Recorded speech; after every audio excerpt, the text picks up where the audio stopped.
Susahnya nak lukis lukisan perspektif ni. Macam mana nak lukis Tak faham ke? Kenapa ni Nurin? Merungut tak habis-habis. Apa masalah dia? Saya tak faham lah puan nak lukisan ni. Nak lukis apa? Perspektif tu? Ya. Senang je. Okey, mari saya tunjukkan macam mana Nurin nak lukis perspektif langkah demi langkah. So, yang pertama sekali, bila kita nak lukis perspektif, kita kena lukiskan garisan horizon dahulu. Langkah pertama, sediakan set lengkap peralatan seperti kertas saiz A3, pensel 2B dan set square. Wujudkan satu garisan melintang horizontal sepanjang kertas A3.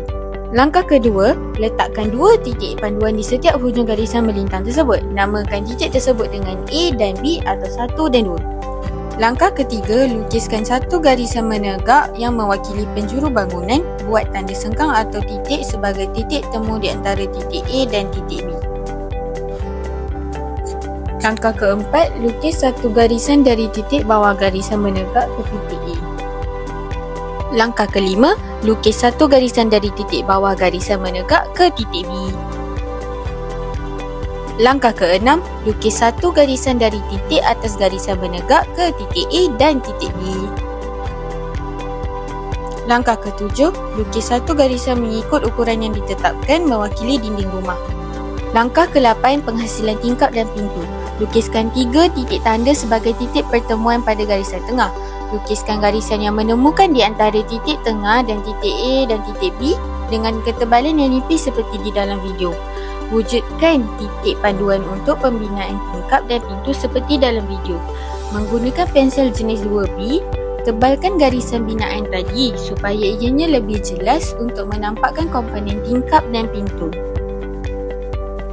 Langkah ke-9, laksanakan perkara yang sama seperti langkah ke-8 bagi menghasilkan tingkap di sebelah pandang kiri seperti dalam video. Langkah ke-10, penghasilan bumbung. Wujudkan titik panduan A dan B dengan melukis garisan binaan dari bucu penjuru rumah seperti di dalam video. Langkah ke-11, penghasilan bumbung. Wujudkan satu garisan menegak mengikut ukuran yang diberikan. Titik A sebagai panduan kepada garisan tersebut.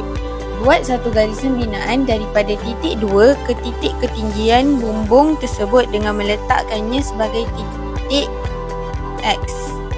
Lakukan proses yang sama bagi titik B untuk mewujudkan titik 2X di atas garisan binaan tersebut.